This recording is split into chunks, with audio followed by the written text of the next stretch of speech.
Kızım, mahkeme salonuna girdiğimde gözlerini devirdi ama sonra hakim dona kaldı ve fısıldadı. O mu?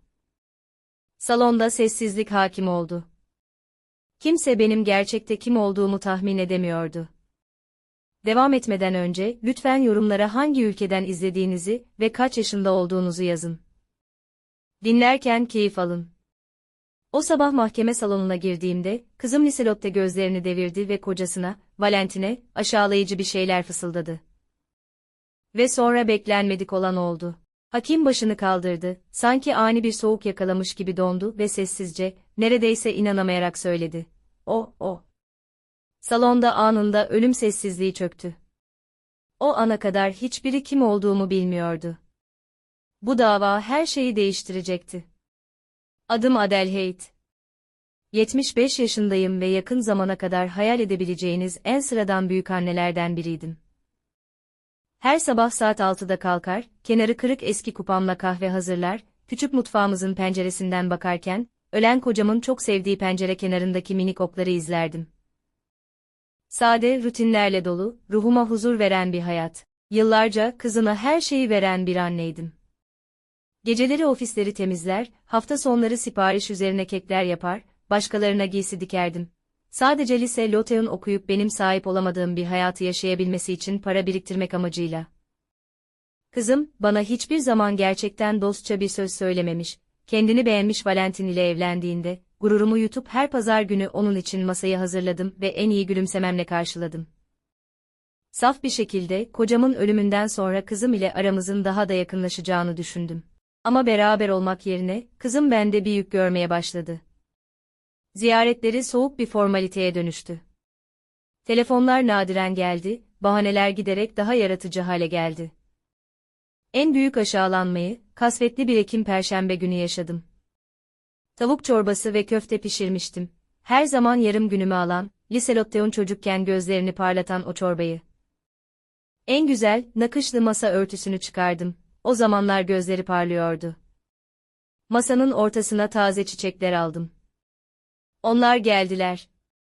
Valentin, ev sahibiymiş gibi evime girdi, ölen kocamın koltuğuna çöktü ve selam vermeden televizyonu açtı. Liselotte, ona aldığım yeşil elbiseyi giymişti ama yüzü Ocak ayındaki buz gibi soğuktu. "Anne, konuşmamız lazım," dedi, evlendikten sonra kazandığı o yabancı sesle. Hemen kalkacakmış gibi bir sandalyenin kenarına oturdu. Valentin ve ben bir karar verdik. O kanepede yayılmış, gözlerini ekrana dikmişti. "Bu ev senin için çok büyük. Artık tek başına baş edemezsin ve çocuklarımız olursa daha fazla alana ihtiyacımız var." Mükemmel bir yaşlılar sitesi bulduk. Sanki yer altına düşmüş gibiydim. Liselotte'un ilk adımlarını attı, her doğum gününü kutladığımız, babasının benim elimden tutarak öldüğü evimiz. Buradaki her köşe bizim küçük kutsal hikayelerimizi saklıyordu. Duvarlardaki her fotoğraf hayatımızı anlatıyordu. Liselotte, ama burası bizim evimiz. Burada bizi biz yapan her şey var, diye çıktım. Sesim titriyordu. Anılar kalbinde, anne, duvarlarda değil, dedi, kemiklerime işleyen bir soğuklukla. Ayrıca senin yaşındakiler için aktiviteler var. Arkadaşlık, bakım var. Valentin memnun bir şekilde gülümsedi ve odaları gözleriyle ölçmeye başladı. Sanki zaten sahibiymiş gibi. "Böyle daha iyi, Adelheid," dedi iğrenç, yabancı bir tonda. "Kağıt işlerini biz hallederiz. Hiçbir şey için endişelenmeye gerek yok." Kalbim bin parçaya bölündü. Gençliğimi, sağlığımı, hayallerimi feda ettiğim kendi kızım, beni kendi evimden atıp bu adamı yerleştirmek istiyordu. Gözlerim doldu ama yutkundum. Ona bu zaferi tattırmayacaktım. "Zamana ihtiyacım var," diye fısıldadım son kalan güçle. "Artık düşünülecek bir şey yok, anne," dedi Liselotte kalkarken. Her şey kararlaştırıldı. Gelecek hafta ekspertiz geliyor. Ve gittiler. Masada bıraktılar, dokunulmamış köfteli çorbayı, solmuş çiçekleri ve paramparça kalbimi. Bir zamanlar aile olduğumuz masayı, o gece uyuyamadım. Mutfakta oturdum ve duvardaki fotoğraflara baktım. Bebek Liselotte ilkokul gününde. Liselotte mezuniyet elbisesiyle. Her fotoğrafta yanındaydım, onu tutuyor, sarılıyor, gururla parlıyordum. Her şey nasıl bu noktaya geldi? Bir zamanlar beni kahraman olarak gören bu kız, nasıl oldu da şimdi bende sadece çöp görebiliyor? Takip eden günler bir kabus gibiydi, uyanılamayan bir kabus. Valentin, önceden haber vermeden eksperi getirdi. Gri bir takım elbise giymiş bir adam, evimde geziyordu, sanki bir ürün gibi. Notlar aldı, her şeyi ölçtü, perspektifleri ve gerekli tadilatları tartıştı. Sanki ben yokmuşum gibi, sanki yakında atılacak bir mobilya gibi. Borular eski, dedi banyoya bakarken. Mutfaktaki fayanslar çoktan modası geçmiş. Hepsini yenilemek gerekir. Bu fayansları, Liselotte 10 yaşındayken kocam kendi elleriyle döşemişti. Her birinde saatlerce emek, sevgi, geleceğe dair umut vardı. Ama onlar Liselotte için sadece yeni hayatının önündeki bir engeldi. Onları gölge gibi odadan odaya takip ettim, ellerimi eteğime bastırdım, parmaklarım titremesin diye. Valentin elektrik, pencereler, izolasyon hakkında sorular sordu. Eksper kendinden emin bir şekilde miktarlar, süreler söyledi, likidite ve kira piyasasından bahsetti. Sanki her şey çoktan kararlaştırılmış, sanki yakında burada ben olmayacakmışım gibi. Liselotte her küçümseyici sözünde başıyla onayladı. Her baş sallayışı kalbime küçük bir bıçak gibi saplandı. Kapı arkasında kapanınca, ev farklı, boş ve boşalmış gibi geldi. Masa örtüsünü aldım, dikkatle katladım. Her zaman yaptığımdan farklı değil, artık gücüm yoktu ama dayanmalıydım. Bunu en kötü an sanmıştım ama aşağılanmalar henüz başlamıştı. Ertesi gün Liselotte tek başına geldi. Alışık olduğum gülümsemesi bile yoktu. Sadece kararlılık ve sahte bir yabancı şefkat vardı. Anne, broşürler getirdim. Masaya renkli katlanmış sayfaları koydu. Her şey burada açıklanmış. Arazi, yemek, hobi kursları. Salı günleri bingo var ve hemşire 7-24 hazır. Bu daha güvenli. Dinledim ve sesini artık tanıyamadım. 30 yıldır bu evde yaşıyordum. Salı günleri bingo ya da hemşirelik hizmetleri olmadan. Tüm komşularımı isimleriyle tanır, alışkanlıklarımı, minik çiçeklerimi severdim. Ama Liselotte için artık bunların hiç önemi yoktu. Önemli olan tek şey, hayatımdan kaybolmamdı. Birkaç gün sonra üçü geldi. Valentin, Liselotte ve kendini avukat olarak tanıtan bir adam. Valentin ev sahibi gibi önde yürüdü. Adelheid, dedi evrak çantasını taşıyan adam. Mülkiyet devri için belgeleri hazırladık. Sadece imzanız ve kimliğiniz gerekiyor. Sizin için her şey elbette konforlu olacak. Taşınma, uyum süreci, eşlik. İlk başta anlamadım. Evini satmak istediğinizi sanmıştım. Liselotte bakışlarını çevirdi. Valentin ve ben, evi aile içinde tutmaya karar verdik. Bu daha güvenli.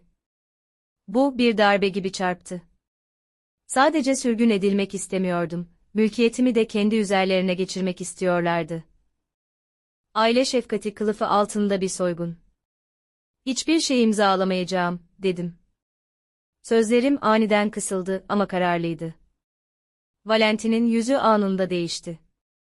Ağzının etrafındaki kibar ifade kayboldu. Artık karar verme durumunda değilsiniz, dedi kuru bir sesle. Liselotte tek mirasçıdır. Kendi çıkarı için hareket ediyor. Burası benim evim, diye kaçtı ağzımdan, planladığımdan daha yüksek bir sesle. Hiçbir yere gitmeyeceğim. Anne, işi daha karmaşık hale getirme, dedi Liselotte ilk kez hafif mahcup bir şekilde fısıldayarak. Biliyorsun, tek başına yapmak zor. Geçen hafta gazı açık bıraktın. Bu bir yalandı. Gazı açmamıştım ama Valentin hemen yakaladı. Bakın, yalnız bırakmak tehlikeli. İmzalamayı reddederseniz başka yolları düşüneceğiz. Mahkeme üzerinden iş yapabilirliğiniz sorgulanabilir. Başım döndü. Dünya masanın kenarlarına kadar daralmıştı. Kendi kızım ve yabancı bir adam evimde beni nasıl kısıtlayabileceklerini tartışıyorlardı. Zamana ihtiyacım var, diye sıkıştı çıkardı dudaklarımdan ve altımdaki zeminin kayıp gittiğini hissettim. Bir hafta, dedi Valentin sözümü keserek. Sonra gereken yapılacak. Kapı kapandıktan sonra kocamın koltuğuna çöküp, cenazesinden beri ağlamadığım gibi ağladım. Kızım için ağladım, artık onun var olmadığını düşündüğüm için. Ev için, elimden alınan yaşam için, sanki birkaç kartona sığdırılabilecek bir hayat için. O gece neredeyse hiç uyuyamadım. Zihnimde onun sözleri zıplıyordu. Vekalet, işlem yetkisi, huzurevi. Bir noktada aklıma bir düşünce geldi. Belki haklılar. Belki gerçekten çok yaşlı ve itiraz edecek gücüm kalmamıştı. Ama içimde başka bir şey kıpırdanıyordu. Sessiz ama inatçı bir direnç. Hayır, kimse beni eski bir mobilya gibi kendi evimden taşıyamazdı. Sabah Liselot'ta geldi, Valentin olmadan, yanında kartonlar ve bir çöp torbası rulosu vardı. Anne geldim, sana paketlemede yardım etmek için, dedi, tıpkı doktor muayenehanesindeki hemşirelerle konuşurken kullandığı nötr ses tonuyla. Onu izledim, mutfakta çıplak ayakla koşturan o küçük kızı aradım. Ama sadece yabancı bir acele buldum. Duvarlardaki fotoğrafları hiç bakmadan bir kutuya koydu. Düğün sofrası takımlarını bir çuvala attı, uykusuz gecelerde işlediğim nakışlı masa örtülerimi diğer bir yana attı. Bu elbise gerçekten çok eski, anne, dedi, veda ederken giydiğim siyah elbiseyi eline alarak. Bırak, fısıldadım. Elbise zaten eskiciye gidecek çuvallarda. Sonra mücevher kutumu açtı. İçinde alyansım, 20 yıllık evlilik yıldönümü küpelerim ve annemin ince kolyesi vardı. Liselot'te her şeyi el çantası içine düşürdü, sanki bozuk para gibi. Huzurevinde böyle şeyler kolay kaybolabilir, dedi. Kilitli bir dolap daha güvenli. Bu benim. İçgüdüyle çantasına uzandım. Anne çok gerginsin, dedi soğuk bir sesle. Bu sadece yalnız kalamayacağını gösteriyor. O anda anladım, büyüttüğüm Liselot'teyi kaybetmiştim. Geride sadece yabancı sözler ve Valentin'in kendine güveniyle yeniden şekillendirilmiş bir kadın kalmıştı. Akşam olduğunda, oturma odasının duvarları kaburga gibi boştu. Ev yarı boştu. Kartonların arasında oturdum, geçmiş ile hiçlik arasında, ne açlık ne zaman hissetmeden. Gelecek günler cehennem gibi geçti. Valentin sabahları bir denetçi gibi geldi, süreci gözlemlemek için. Yanında yabancı insanlar getirdi. Ölçtüler, fotoğrafladılar, tadilat ve yaşam alanları hakkında tartıştılar, benim hakkımda konuşuyor gibi, sanki ben bir hayal ettim. Bunu hızlandırmalıyız, dedi Valentin, Liselotte'ye fırlatarak. Taşınma pazartesi. Cuma günüydü. 3 günüm var, diye neredeyse fısıldadım. Ya yetişemezsem? Endişelenme, anne, dedi Liselotte, telefondan basını kaldırmadan. Taşımacılar gerekli olanı alır, gerisini bırakır. Gerekli olan, sanki bütün bir hayat tek bir çantaya sığabilirmiş gibi. O akşam, onlar gittikten sonra evde dolaştım, duvarlara dokundum, kocamın kendi boyadığı duvarlara, üçümüzün birlikte kahvaltı yaptığı her sandalyeye bir dakika oturdum. Çekmeceleri açtım, içindeki küçük hazineleri gördüm. Mektuplar, fişler, eski tarifeler, çocuk çizimleri. Kocamın masasının üzerinde bir yığın kağıt, faturalar, bazı sözleşmeler ve birden altında küçük bir kilitli dosya buldum. Aldım. İçimde uzun süredir bekleyen bir şey, eski kitaplarda anahtarın hazır olduğu gibi, sessizce tıkırdadı. Anahtarı, kocamın önemli şeyleri sakladığı yerde buldum. Finans ve gayrimenkul ile ilgili eski bir kitabın arasında. Boğazımı yuttum, ince bir ip ve sayfalar arasında, paylar, yönetim ve kira konularında bilgiler vardı. Ve küçücük bir anahtar. Parmaklarımda metalin sesi çınladı, basit, günlük bir ses. Dosyanın kilidi hemen açıldı, sanki bu tıklamayı bekliyordu. İçinde düzgünce yerleştirilmiş şeffaf dosyalar, kocamın el yazısıyla imzalar, sözleşme kopyaları, banka hesap özetleri ve en üstte bir vasiyetname vardı. Tarih gözlerime çarptı, tam 6 ay öncesi, ellerimi tutarak yanımızdan ayrıldığı gün. Vasiyetname usulüne uygun hazırlanmıştı.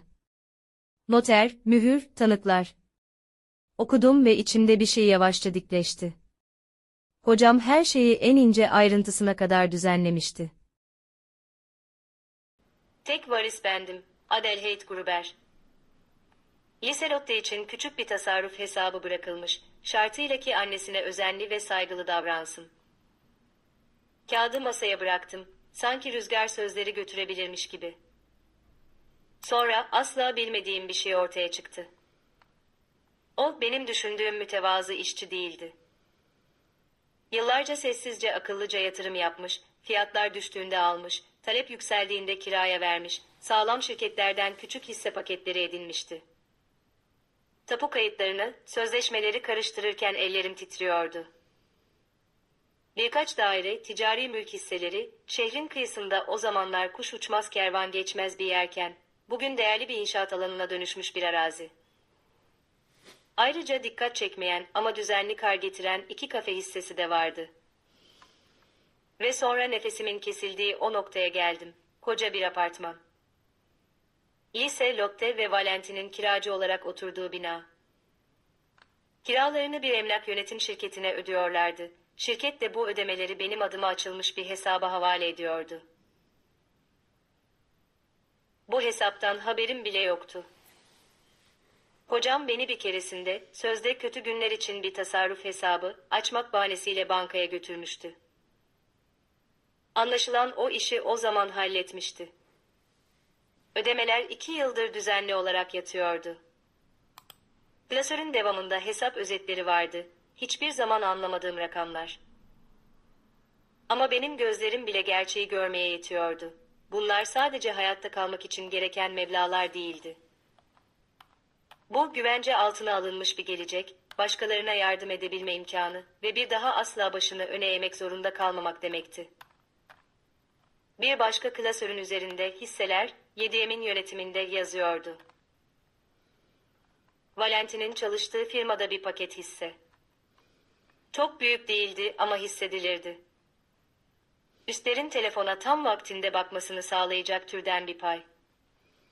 En altta bir mektup vardı. Basit, kareli bir kağıt, onun el yazısı.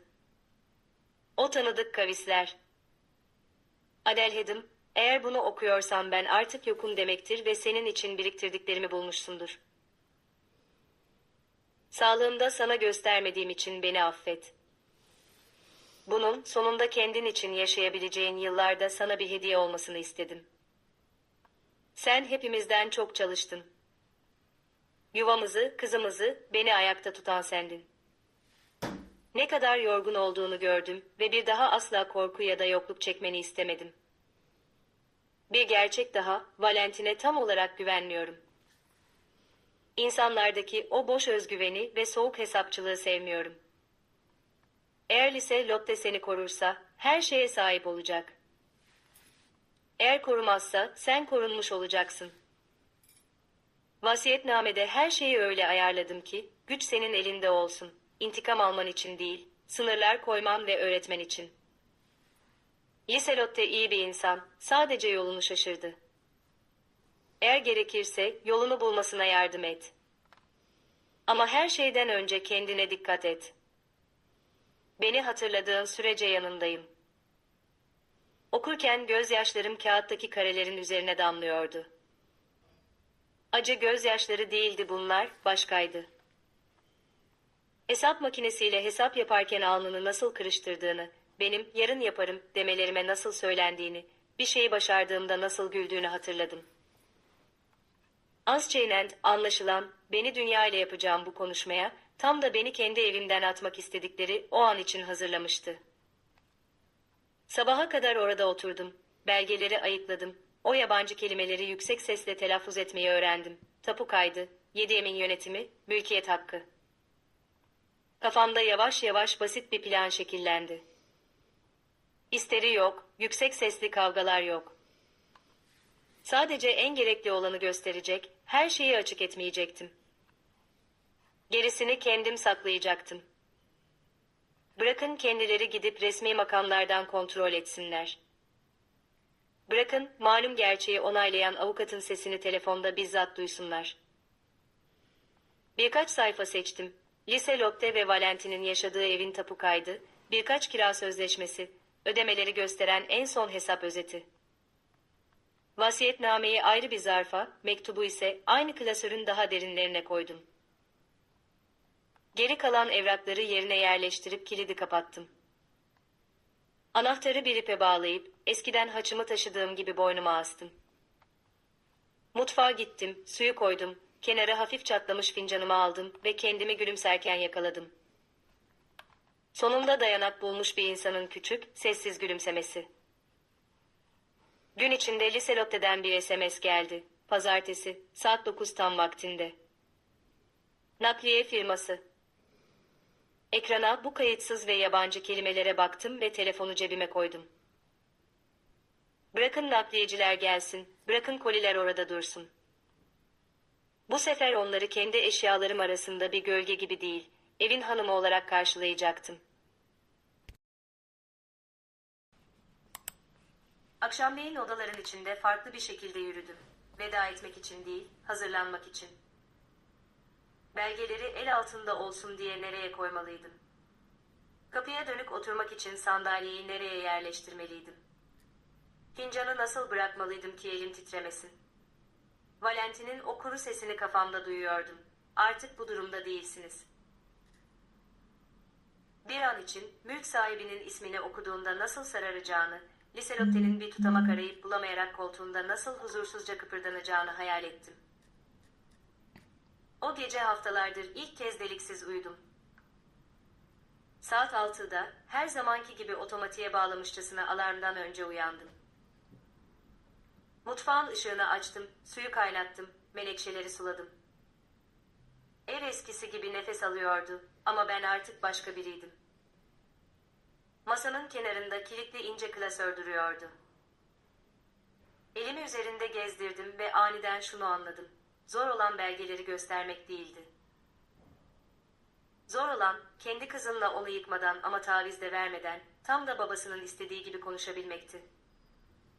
Öfkeyle değil, sınırlar koymak için. Saat 9'da geleceklerdi. Saatin yelkovanı o rakama doğru sürünüyordu. Antre çoktan toparlanmış, koltuk kapıya doğru çevrilmişti. Oturdum, fincanımı koltuğun kenarına koydum. Yanına da düzenli bir kağıt destesi. Kapı zili çaldı, boğuk ve ısrarlı. Bakışlarımı kapı koluna diktim ve uzun zamandır ilk kez hissettim. Hazırım ve söyleyecek bir sözüm var. Sanki bir iş randevusuymuş gibi tam 9'da geldiler.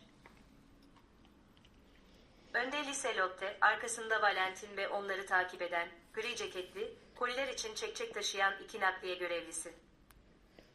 Antre ıslak ceket ve sokak kokuyordu. Ben kapıya dönük koltukta oturuyordum. Yanımda çatlak fincanım ve belgeler. Anne, ne yapıyorsun orada? Lise Lotte eldivenlerini bile çıkarmamıştı. Bu hikaye, sessiz bir gücün ve adaletin zaferini anlatan muazzam bir finale ulaşıyor.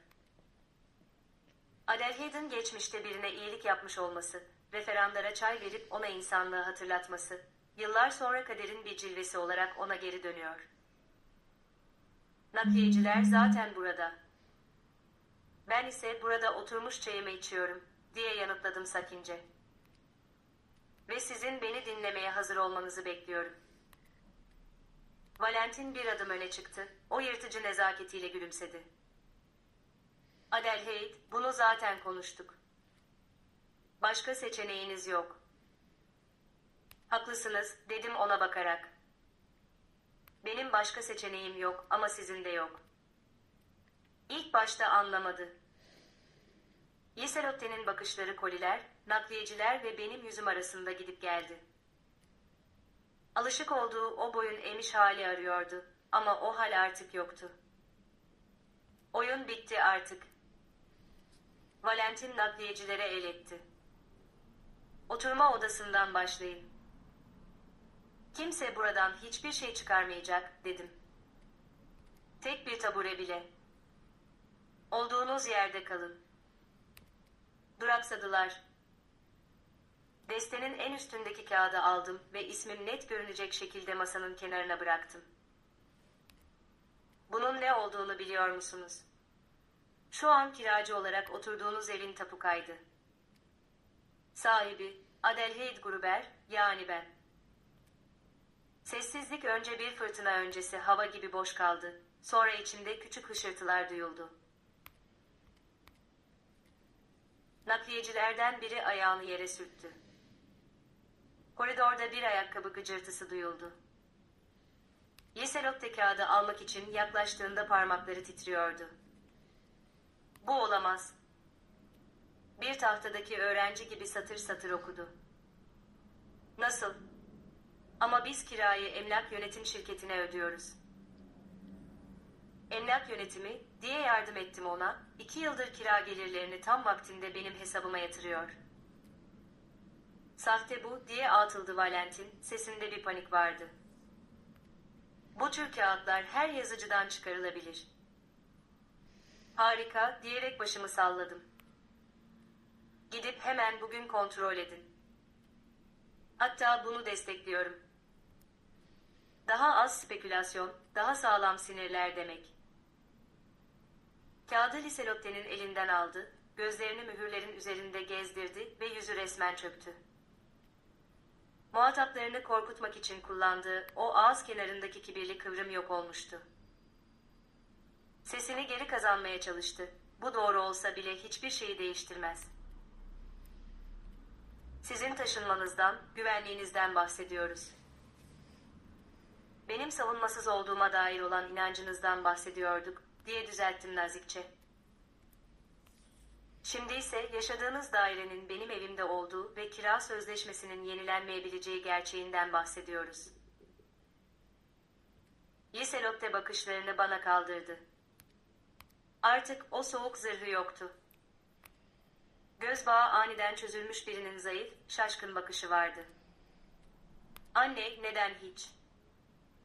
Durakladı. Biliyor muydun? Hayır Liselotte, diye dürüstçe yanıtladım. Önceki geceye kadar bilmiyordum. Baban ikimizden de daha öngörülüymüş.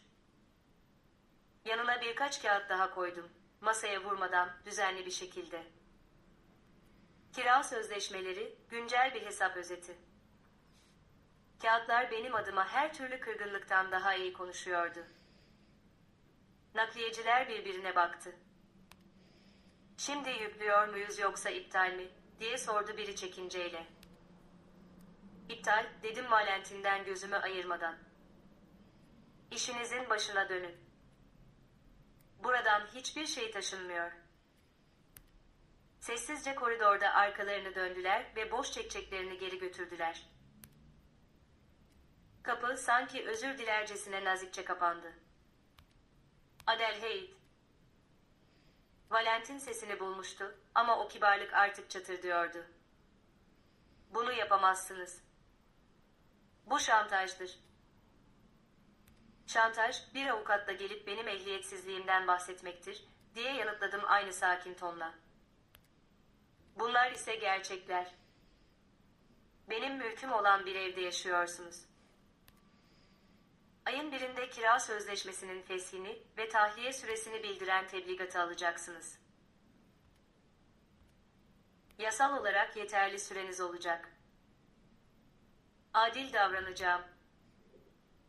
Bunu yapmayacaksınız, dedi. İlk kez artık o kadar kendinden emin gelmiyordu sesi. Evet, yapacağım, diye tekrarladım sakince. Çünkü artık sınır koymayı öğrendim. Liselotte bir sandalyenin kenarına, sanki ince bir buzun üzerine oturur gibi çöktü. Anne, konuşalım. Ne emir ne de özür olan bir kelime arıyordu. Yanlış başladık. Evet, konuşabiliriz, diye onayladım. Ama artık bu konuşma dürüst olacak, huzur evleri hakkında değil, saygı hakkında olacak. Valentin yaklaştı, neredeyse üzerime eğildi. Sonuçlarını anlamıyorsunuz. Buna itiraz edeceğiz. İspatlayacağız ki. Neyi ispatlayacaksınız? Sakin sesimin onu ne kadar irite ettiğini görünce gülümsedim bile. Kimseyi köşeye sıkıştırmıyorum ama hakkımdaki kararları sadece kendimin vermesine izin veriyorum. İstiyorsanız telefonlar edin, koşturun, tartışın. Benim vaktim var, belgelerim var ve hukukun dilini konuşan insanlarım var. Öfkeyle soludu ama cebinden telefonu çıkarmaya cesaret edemedi. Liselot'te tapu kaydını yabancı bir ayna gibi tutuyordu. Bakmak rahatsız ediciydi ama gözlerini kaçırması imkansızdı. Ona baktım ve aniden çok net gördüm. Karşımda duran düşmanım değildi. Karşımda duran, yabancı bir sesin kendi sesi olmasına izin vermiş, yorgun ve korkmuş kızımdı. Ama merhamet, bir evi yeniden inşa edecek duygu değildir. Ev kurallarla inşa edilir. Şimdi şunlar olacak, dedim kısık ama her odadan duyulacak bir sesle. Bugün buradan hiçbir şey çıkarılmayacak. Yarın dairenizle ilgili kararımı yazılı olarak alacaksınız.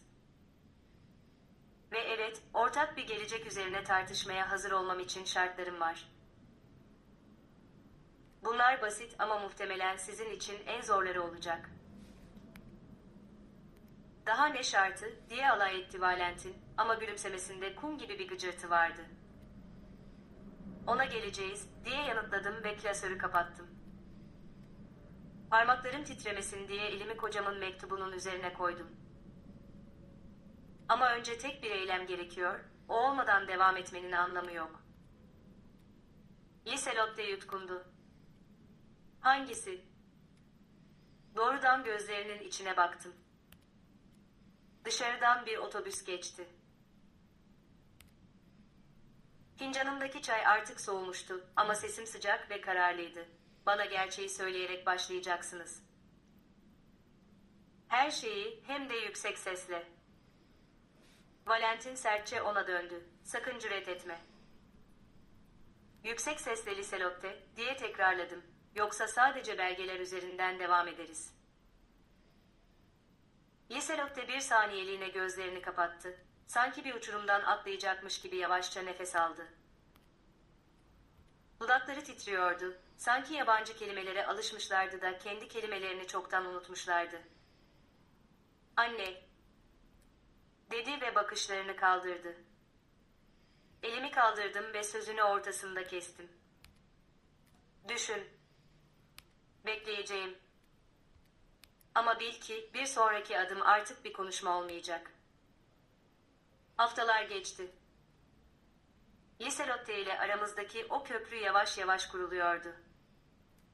Ama Valentin sonuna kadar gitmeye kararlıydı. Psikolojik baskı ve aile hayatını engelleme suçlamasıyla dava açtı.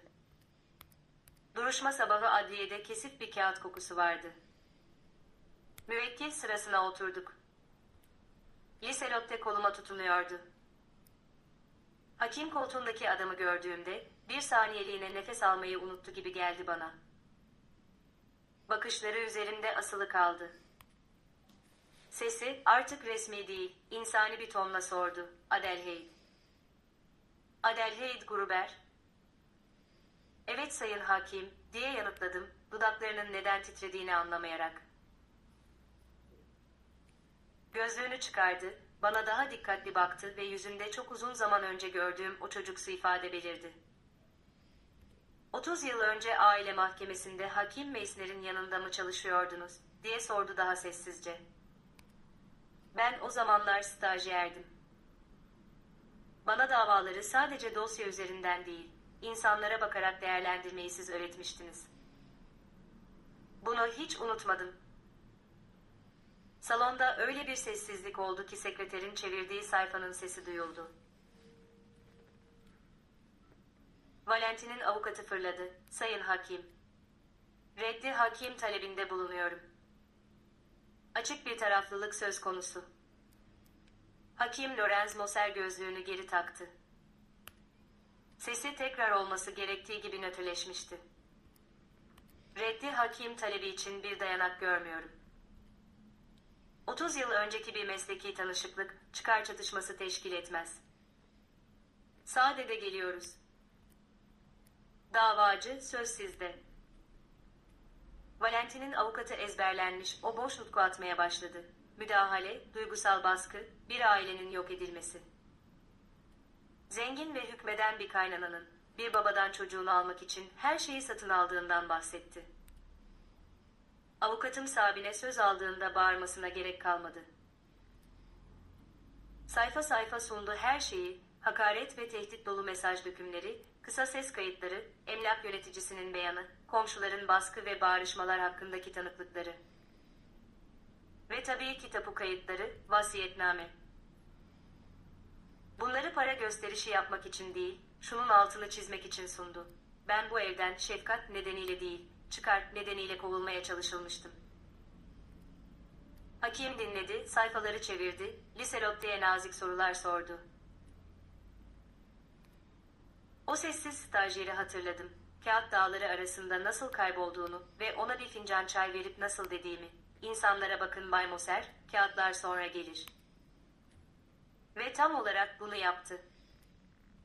Önce insanlara baktı, sonra kağıtlara. Karar açıklandı. Mahkememiz, davacı tarafından davalıya yönelik, basit ayini tehdidi de dahil olmak üzere baskı kurmaya yönelik eylemlerde bulunulduğunu tespit etmiştir. Sunulan kanıtlar, mülkiyet hakkının kullanımını engellemeye yönelik sistematik girişimleri doğrulamaktadır. Davanın tüm maddelerden reddine karar verilmiştir. Davalı ve hamile kızının güvenliği için davacıya 100 metrelik bir uzaklaştırma ve temas yasağı getirilmiştir. Yargılama giderleri davacı tarafından karşılanacaktır. Valentin, metinde David olarak geçiyor, bembeyaz oldu. Liselotte sessizce hıçkırdı. Bu bir zayıflık değil, rahatlama hıçkırığıydı. Hakim bana baktı. Bayan Gruber, dedi sakince. Bana bir keresinde insanlara bakmam gerektiğini söylemiştiniz. Ben buna sadık kaldım. Bugün herkese baktım. Tokmağını aldı. Bir vuruş. Duruşma sona ermişti. Yarım yıl sonra küçük Miroslava'mız dünyaya geldi. Sıcak, gürültülü ve ailemizdeki herkes gibi inatçı bir çeneye sahipti. Valentin hayatımızdan silindi. Avukatım Sabine'den istifa edip taşındığını duydum. Merak bile etmedim. Bazı kapılar vardır ki kapalı kalması daha iyidir. Mira 2 yaşına geldiğinde bir vakıf kurdum ve adını sade bir şekilde koydum. Yuva ve Onur. Küçük bir daire kiralayıp ilk kadınımızı yanımıza aldık. Vücudunda morluklar olan, düştüğünü söyleyen 70 yaşında bir kadın.